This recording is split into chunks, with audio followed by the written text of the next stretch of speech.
Hello everyone, स्वागत है आप सभी का एमएस कोचिंग फ्यूचर का एक और नए वीडियो में। यदि आप भी मैट्रिक बोर्ड परीक्षा 2025 में शामिल होने वाले विद्यार्थी है और आप बिहार बोर्ड वाले सभी विद्यार्थी है तो बिल्कुल आप सामाजिक विज्ञान के लिए चिंता मत करिए, क्योंकि आपके लिए हम लेकर आए हैं मॉडल पेपर का निचोड़ ऑब्जेक्टिव यानी वस्तुनिष्ठ प्रश्न, जो बिल्कुल आपके बोर्ड एग्जाम में 100% पूछे जाएंगे।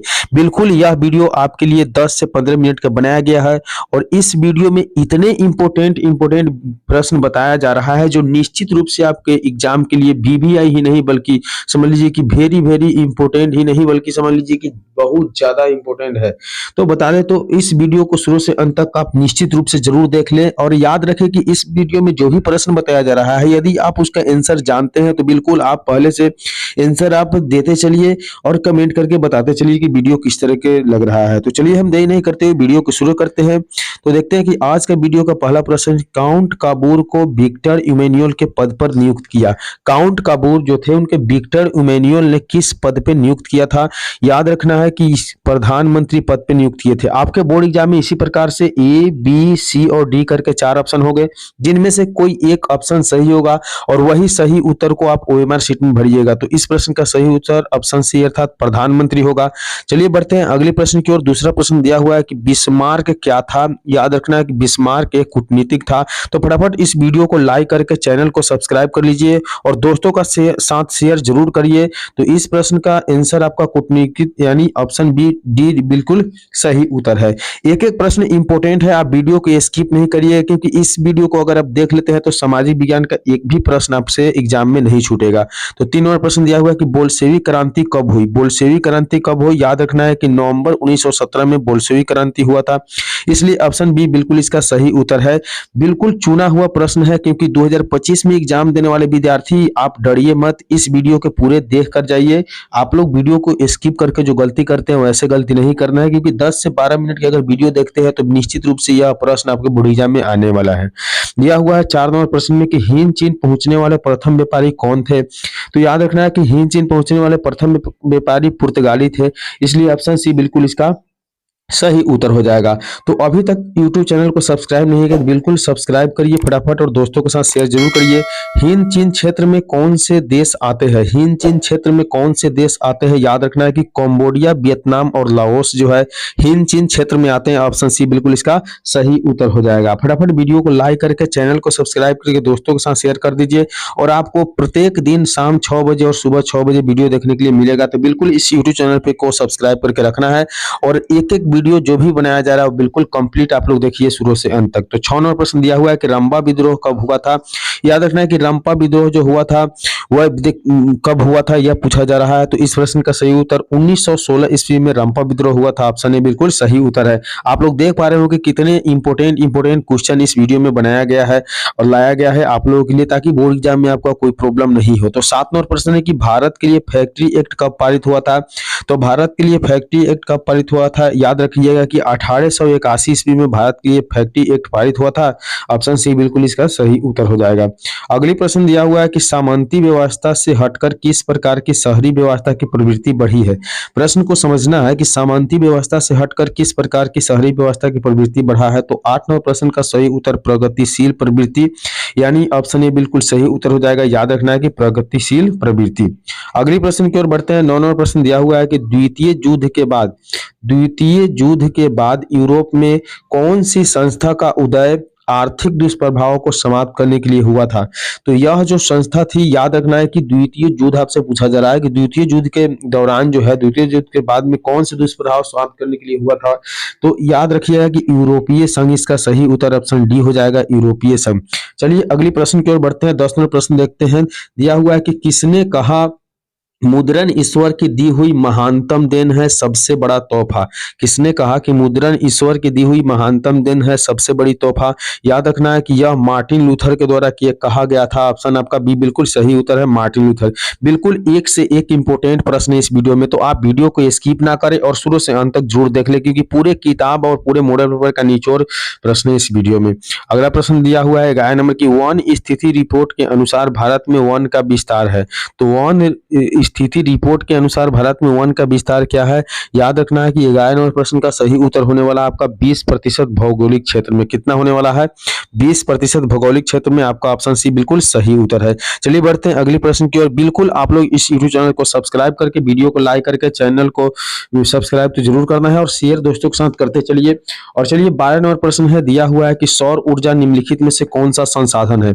सौर ऊर्जा निम्नलिखित में से कौन सा संसाधन है? याद रखिएगा यह एक अचक्रीय संसाधन है। ऑप्शन डी बिल्कुल इसका सही उत्तर हो जाएगा। फटाफट वीडियो को लाइक करिए और चैनल को सब्सक्राइब करिए। चलिए अगली प्रश्न दिया हुआ है कि समुद्री क्षेत्र में राजनैतिक सीमा के कितनी किलोमीटर तक राष्ट्रीय संपदा निहित है? तो समुद्री क्षेत्र में राजनीतिक सीमा के कितने किलोमीटर तक राष्ट्रीय संपदा निहित है? याद रखना है कि 13 नंबर प्रश्न का सही उत्तर 12.2 किलोमीटर, यानी ऑप्शन सी 12.2 किलोमीटर बिल्कुल सही उत्तर है। अगली प्रश्न 14 नंबर प्रश्न दिया हुआ है कि सोपानी कृषि किस राज्य में प्रचलित है? सोपानी कृषि किस राज्य में प्रचलित है? तो याद रखना है कि उत्तराखंड में सोपानी कृषि प्रचलित है। ऑप्शन डी बिल्कुल इसका सही उत्तर हो जाएगा, उत्तराखंड। अगले प्रश्न की ओर बढ़ेंगे और देखेंगे 15 नंबर प्रश्न दिया हुआ है कि कौन लौह अयस्क का एक प्रकार है? कौन लौह अयस्क का एक प्रकार है? 15 नंबर प्रश्न में पूछा गया है। याद रखना है कि हेमाटाइट जो होते हैं लौह अयस्क का एक प्रकार होते हैं। ऑप्शन बी बिल्कुल इसका सही उत्तर हो जाएगा। तो 15 नंबर प्रश्न का सही उत्तर बी हो जाएगा। अगले प्रश्न 16 नंबर प्रश्न देखते हैं। दिया हुआ है कि बाजार का सबसे बड़ा उत्पादक राज्य कौन है? बाजरा का सबसे बड़े उत्पादक राज्य कौन है? तो याद रखना है कि इसका राजस्थान सही उत्तर हो जाएगा। ऑप्शन अर्थात बाजरा का सबसे बड़ा उत्पादक राज्य राजस्थान है। बिल्कुल वीडियो को अंत तक देखिएगा। अगर आप 10 मिनट का वीडियो देख लेते हैं तो निश्चित रूप से इसमें 10 से 15 प्रश्न आपके बोर्ड एग्जाम में जरूर आएंगे। तो अगली प्रश्न 17 नंबर दिया हुआ है कि भारत विश्व में निम्नलिखित में से किसका अग्रणी उत्पादक और निर्यातक है? भारत विश्व में निम्नलिखित में से किसका अग्रणी उत्पादक और निर्यातक है?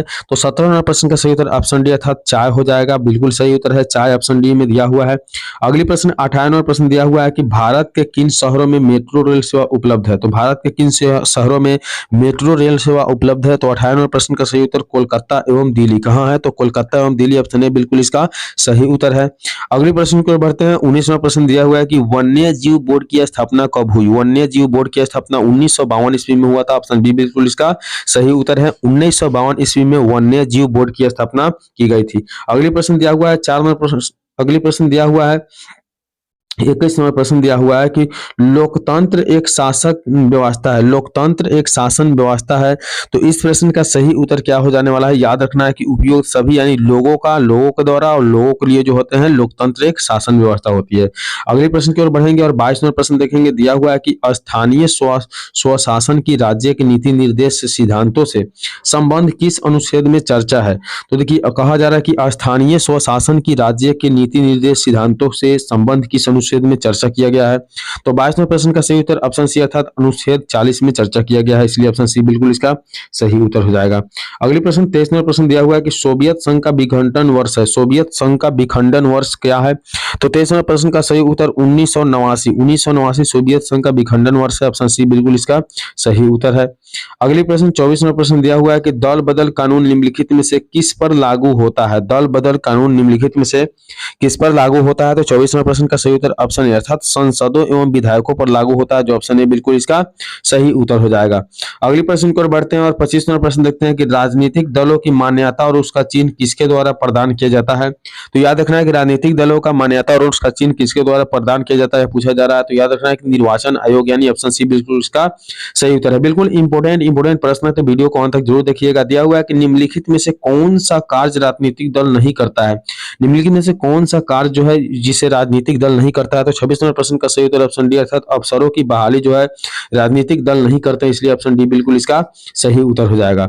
अगले प्रश्न 27 नंबर प्रश्न दिया हुआ है कि भारतीय लोकतंत्र के प्रति लोगों की क्या है? तो भारतीय लोकतंत्र के प्रति लोगों की क्या है? तो एक प्रकार की आस्था है, इसलिए ऑप्शन ए बिल्कुल इसका सही उत्तर हो जाएगा।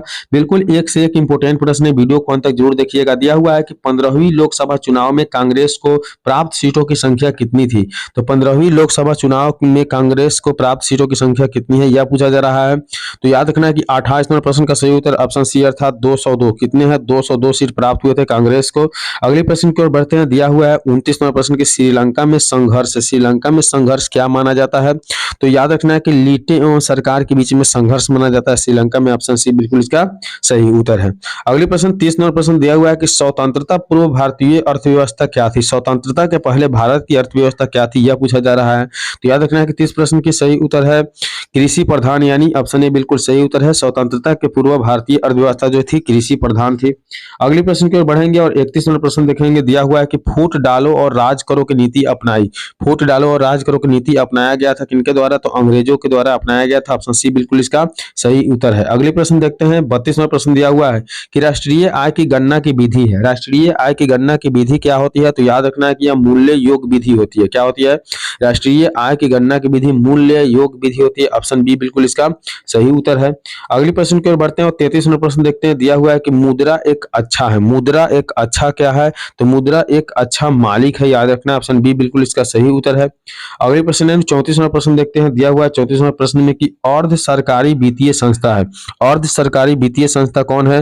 तो 34 नंबर प्रश्न का सही उत्तर ऑप्शन सी अर्थात क्षेत्रीय ग्रामीण बैंक जो है अर्ध सरकारी वित्तीय संस्था है। ऑप्शन सी बिल्कुल इसका सही उत्तर हो जाएगा।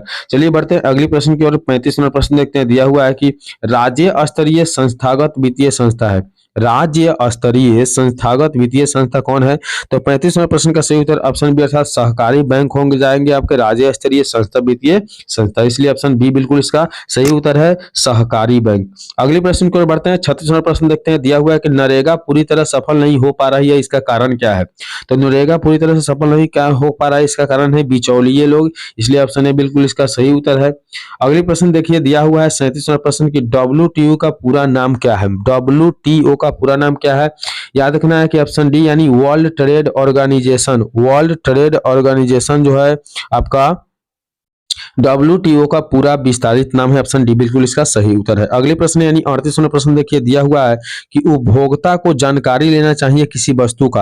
उपभोक्ता को जानकारी लेना चाहिए किसी वस्तु का, तो उपयुक्त तीनों इसका सही होना चाहिए, क्योंकि देखिए गुणों का और मात्रा का और निर्माण सामग्री का भी जानकारी होना चाहिए कस्टमरों को। चलिए अगले प्रश्न की ओर बढ़ते हैं। दिया हुआ है 39 नंबर प्रश्न की भूकंप रोधी इमारत का नक्शा कैसा होना चाहिए?